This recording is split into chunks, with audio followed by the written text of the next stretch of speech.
Sneakers on the pavement, dreams in motion. Cars in the driveway, life we're coasting. Leadership in every step we take. How you lead yourself, decide your fate. Sneakers, cars, leadership, style, drive, influence. Sneakers, cars, leadership. How you move shows who you is.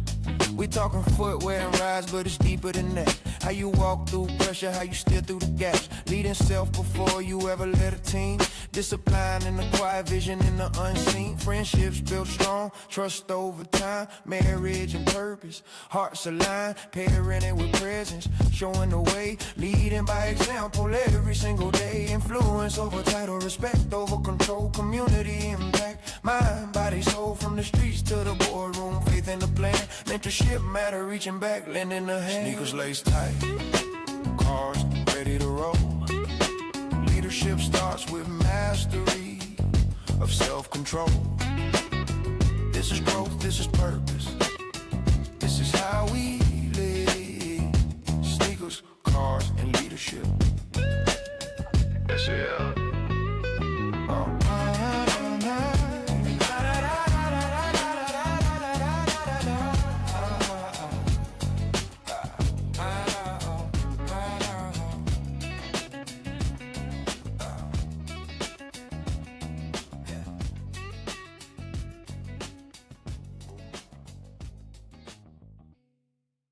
Where were you born and raised? All right, so I was born in South Boston, Virginia, so south side of the state of Virginia. We'll say 30, 45 minutes outside of Danville. And then when I was 10 years old, Mom and I packed up. We moved to south side Atlanta, moved to College Park, Georgia. And that's where I was raised. Pretty much, I say it was probably the first beginning of building who I am today, moving out there, so. What is your earliest memory? Earliest thing you remember? Now this will take me back to Virginia. I would say for some reason I have this vivid memory burned into my brain of my first birthday. So 1 year old, went to McDonald's, got a whole bunch of toys, had ice cream, and then came back to the 2-bedroom apartment that me and my mom stayed in. So yeah, that's probably the first. I'm not sure why I remember that memory so vividly, but yeah, it was back then, 1 year old, first birthday. Who are your parents and where did they grow up? Yeah, so my mom, so Priscilla Hubbard, so she was born in Virginia, raised in Virginia until she graduated high school and then went to college. In Virginia. My father, so I said my mom and my dad met in college. And from there, that's pretty much the extent of what I know about my father. Because I think when my mom had me, it was just her and me, and really didn't have a relationship or connection to my father for a couple of decades. So I just know mom, raised in Virginia, raised in the church, and she did everything possible to ensure that she gave me the life that she thought I deserved, and then raised me up from there.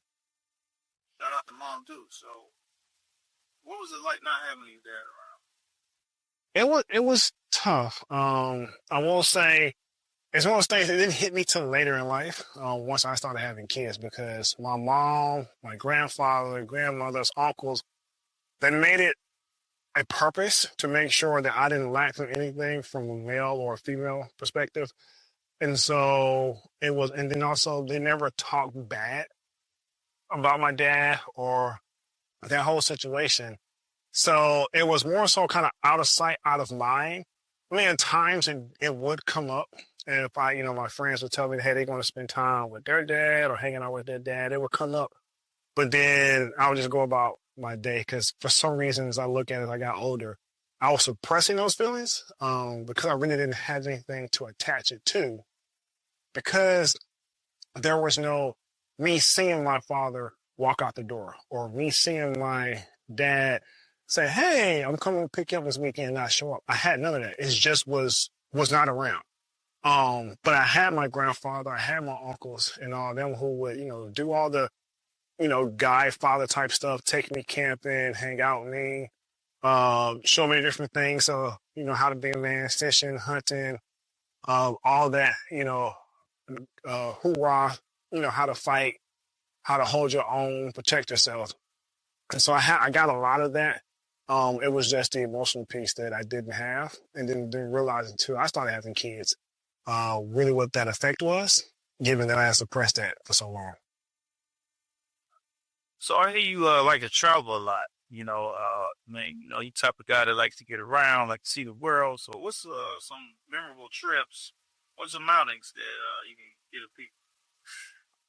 I would say it's small and minor. So one thing that my mom would do, we would do a lot of staycations or, drive across to another city, get a hotel room, go get food and have good times. And so that stuck with me over the years, having those just modern moments. You don't have to pack up and get on a plane or drive far, just go get a hotel. And she would do that a lot, given where we were financially. And in addition to that, the family reunions was amazing.